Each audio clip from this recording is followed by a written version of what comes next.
What's up, darlings? I was going about my daily life today when it suddenly occurred to me I should probably make YouTube videos again, properly.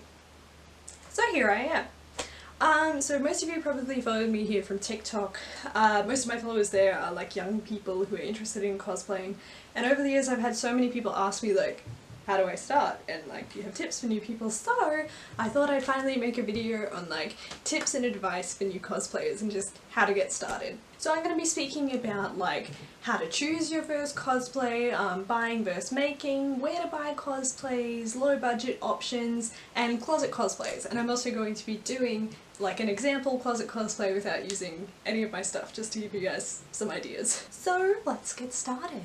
When it comes to picking your first cosplay, there are three main things that you want to consider, which is who do I want to cosplay, what resources do I have access to, and do I want to capitalize on my natural features? I'm going to start with the last one. So I want to make it clear right now that you do not have to look anything like the character you're cosplaying. Things like weight, race, age, ability, sex, gender, eye color, you name it, does not matter. And if someone tries to tell you they matter, they're an asshole and they're not worth your time. That said, there's nothing wrong with trying to look like the character you're cosplaying, so long as you're not being insensitive. Don't tape your eyes, don't darken your skin, and be wary of costumes and symbols that might not be appropriate to wear.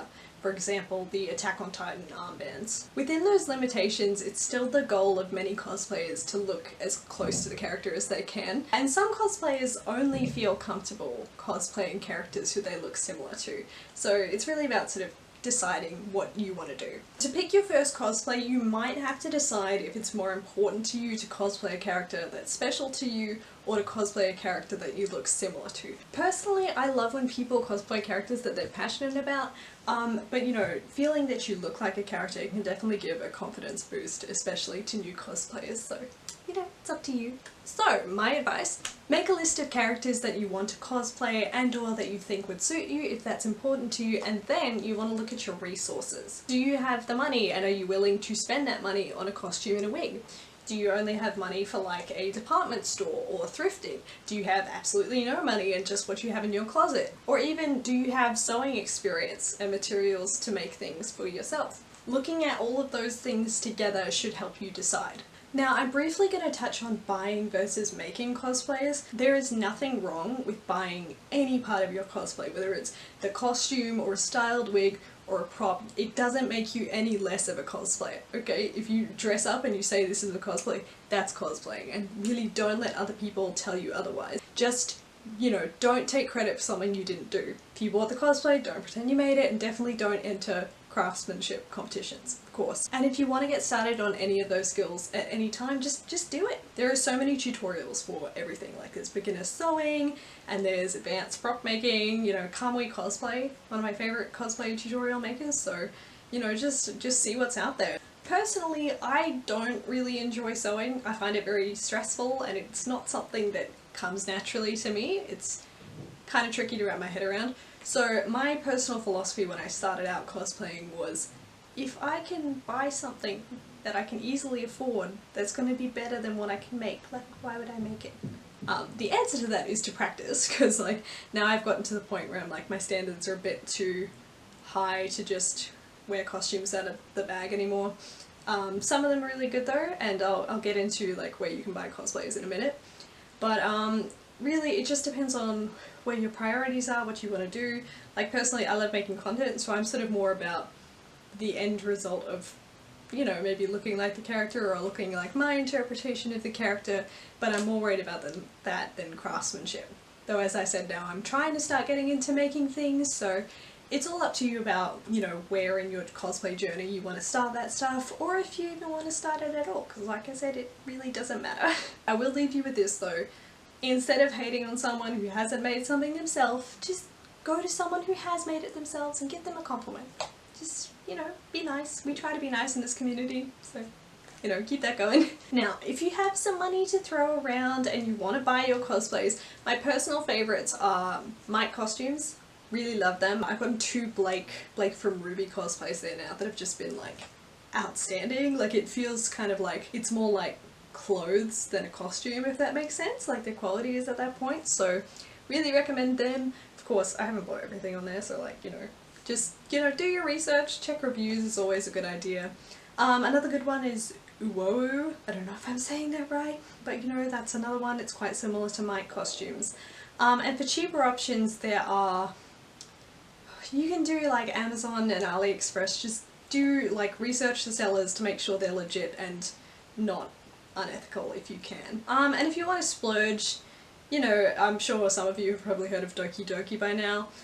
Honestly, they're not my favourite. They put sparkles on everything. It drives me nuts. But they do have some really nice Genshin pieces if you have the money to splurge. For wigs, if you want to buy wigs, I usually get most of mine from Epic Cosplay. They have a really, really great range, especially for anime, which has so many different crazy hair colours, and you know, they have, you know, just about every colour you can think of with different styles. They have lace front and not lace front and different lengths so you don't have to waste too much hair, stuff like that. Arda wigs is another one that's very highly recommended. I've got my first Arda wig coming in soon, so you know, I'll let you know what I think when I get it. Hope it lives up to the hype. While I'm talking about wigs, before I forget, I do want to share some beginner advice. Unless you buy a wig pre-styled, almost always you are supposed to cut the fringe, so the bangs, yourself. They usually don't come pre-cut. And I remember when I first bought it, I was like, why isn't this like cut? Like, why isn't it like it is in the picture? That's just how it is, because they can't guarantee that the bangs will be like long enough for your face structure. So face type. My brain is dead. I know it's scary. I remember when I started out cutting wigs, I was terrified because I spent so much money and I just didn't do it. So there are actually still photos on my Instagram of like my CL wig, which comes down to like here. So what I recommend for that one is if you go to a party supply store, you can get a really cheap, plasticky, shiny looking wig and you can practice on that. I've gotten them for like $4 before. And just a really basic trim which I like to teach people is just do like you sort of hold a strand, you bring your scissors down and slowly close them, and it makes like a really nice gentle feathering cut, which is a really great one to use for bangs. But like I said, I do recommend trying it out on that sort of practice wig before you get the real one, so hopefully that will like appease any nerves you have. Take the leap and cut your wigs. You've got to start somewhere. So moving on to the lower budget stuff now. So as I said, if you can buy a cosplay, you can get them from cheaper sites. But if you're in a position where you can't even afford that and you need to go cheaper, you can look at thrifting. When you're trying to decide your cosplay, as I said, think about your resources. Think about, you know, will I be able to find this in a shop easily? Like, a lot of characters wear like a white button-down shirt, and that's really easy to find. Maybe don't make your first cosplay, you know, Raiden from Genshin, or any of the Genshin characters really, who have like lots of little pieces that you're not going to find anywhere, or like really specific outfits like, you know, the My Hero characters. If you're on a tight budget, obviously you probably won't be able to afford one of the, you know, the really nice cosplay wigs. So one thing you can do, like I said, go to a party store, pick up a cheap, plasticky, shiny wig. You know, I've seen them for like $4 or $5 before. You might have heard, if you've looked into it, that method of putting them in like fabric softener to get rid of the shine. I've tried that like 3 times. It's never done anything. Never. So I'm not saying it doesn't work. Maybe if you have some really kind of harsh chemical, I don't know what it is. For me, it's never worked. So, you know, try it if you want. But an alternative that has worked for me is to use talc powder or like baby powder. So you just like sprinkle a little bit on the wig and you brush it through, make it all even, and that really does help take down the shine. And also, if you are planning to take photos or film content, you don't want any harsh light on that. So like, you know, no lights, no flash, stay out of direct sunlight because it will just shine. Shine like metal. And also keep in mind that the costume you do, it doesn't have to be, you know, their most iconic costume. You can wear something simple. Like I have this Raiden figure here. She's gorgeous. But anyways, this is like a, you know, a fan art where she was wearing like office clothes. So like instead of doing that, you could do something simple like this. Lots of characters have lots of different costumes and you don't have to do the most recognizable one. Although I will say, if you want to be recognized, my little rule of thumb is the more obscure the character, the more accurate the costume has to be. But like I said, being recognized isn't everything. It's definitely a special feeling for me to be recognized in cosplay, and I think for a lot of other people as well, but like, you know, it's not the be all end all. Another thing that you can do is like You don't have to wear canon outfits at all. You can wear something that you think would suit the character, or you can even make up something fitting, and I'll show you what I'm talking about. So when I first cosplayed Juvia, I did not have the money to spend on her costume, so I went and bought like a $3 shirt, and I drew Gray's face on it. And there was absolutely no doubt who I was cosplaying from that moment forward. Little fun cheap things like that, great alternative. They make so many, like, I made so many people smile with this.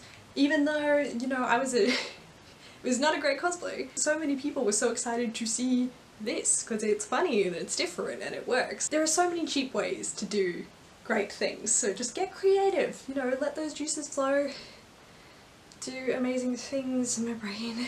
So another thing I want to touch on while I remember it is things like makeup and contact lenses. Once again, there is no requirement. Most cosplayers do wear makeup, a lot of them wear contact lenses, but it's not essential. You do not have to limit yourself to characters whose eyes have the same colour as you. Even if you can wear lenses, you don't have to wear the same colour lenses that the character has. I've gone on rants about this on TikTok recently, but like, it really doesn't matter. Do what you want. If other people don't like it, too bad. Like, who cares? They mean nothing to you. Contact lenses can be really expensive, especially because I've never heard of a lens that you can keep for more than a year. If you want to start getting into contacts, you know, maybe buy one pair and you can use them for a few, and you could just use your natural eye colour for a few. For a few of my cosplays in the past, for like Merlin, even though she technically has golden eyes, I was like, I don't want to put lenses in my eyes when my eyes are brown, so I just did brown eyes for a while. I've gotten more comfortable with lenses now, so I have moved on to the yellow ones, but you know, I put off opening lenses for ages just to save myself the money. So contact lenses, let's touch on getting started with those actually for a while. Always put your eyes first, for the love of God. You're putting a foreign object into your eye.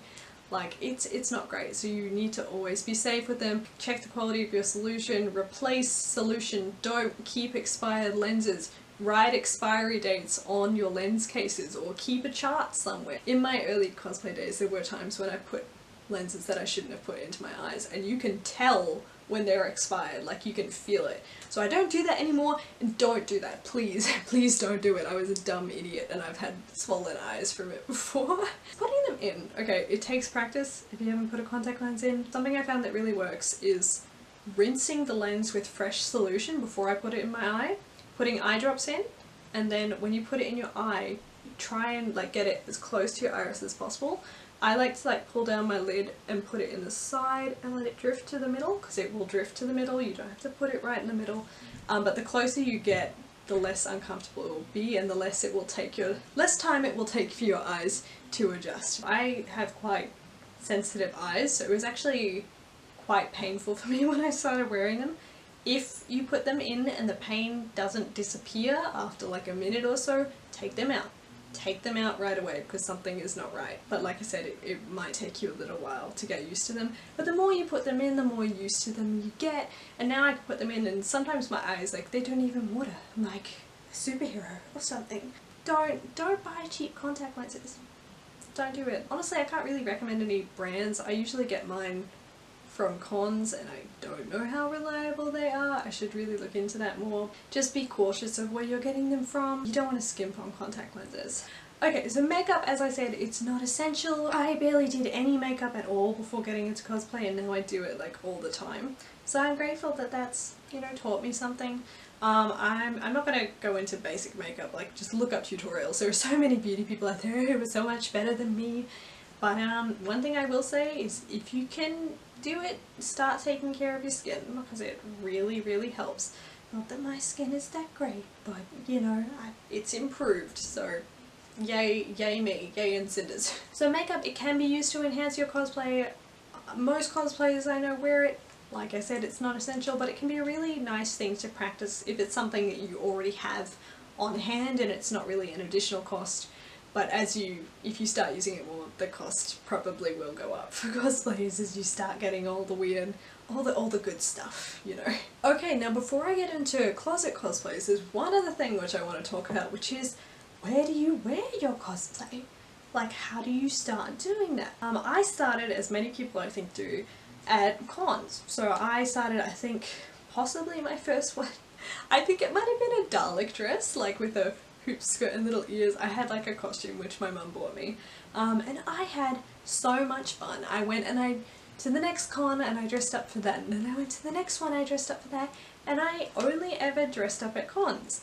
And it wasn't until I got TikTok that I started cosplaying regularly, and to be honest, I didn't get any better until I started cosplaying regularly. I do think a con is a great place to start because there are so many encouraging people, and like, no one makes fun of you for dressing up in a costume at a convention. You know, that's like, you're one of the cool kids, right? It's a great idea. Maybe consider practicing at home if you want, and then maybe going out to a convention, or if you want the hype, start a convention, you can start with friends. And another great thing is like, if you're confident enough for it, TikTok and Instagram. Like I said, you know, starting those really motivated me to cosplay without having somewhere to go, and that, you know, that practice has just been invaluable for me as a cosplayer. So yeah, something to keep in mind. Okay, and now finally on to closet cosplays, which is how I think how so many people start. It's a great way to start. So what you're going to do is you're going to look at your list of characters and think, what do I have in my closet that looks like that? What do I have that looks like any of their costumes? What do I have that would suit them? What can I do to my hair or head or hijab to make it look like them? So I am going to do Junko. I have a proper Junko cosplay, but I'm not going to let myself use anything from it, okay? Let's do this. So this is what we're aiming for.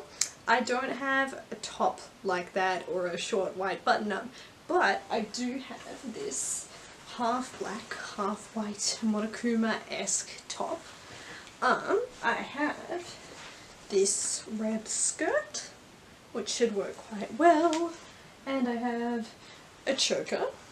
I have a black tie as well, which I put down somewhere here. And I don't have a red bow, but I do have this little rose that Joy Cos gave me at con, and I have hair, which I can put up in pigtails. And I have this little Monokuma keychain, which my friend sewed for me out of felt. So, and here she is. I put on another bra because Junko. I tucked my shirt in because, you know, her shirt makes no sense. Little rose in. I put my hair up, tried to tease it. That's how I remembered that my hair is cut unevenly, which is intentional. Doesn't look great in this. I've got my little Monokuma in. Thanks June for making it for me. Thanks Joy for the rose as well. Yeah, if I were going all out for this, I would also probably have painted my nails red. I've got some on ears which I would probably wear with it. Might take a little more time in, you know, securing everything in place. But there it is, there we go. Closet cosplay, done, dusted. It took me 5 minutes, so you guys have no excuses. Go for it. Happy cosplaying. I hope you learned something from today. Thank you guys, see you later.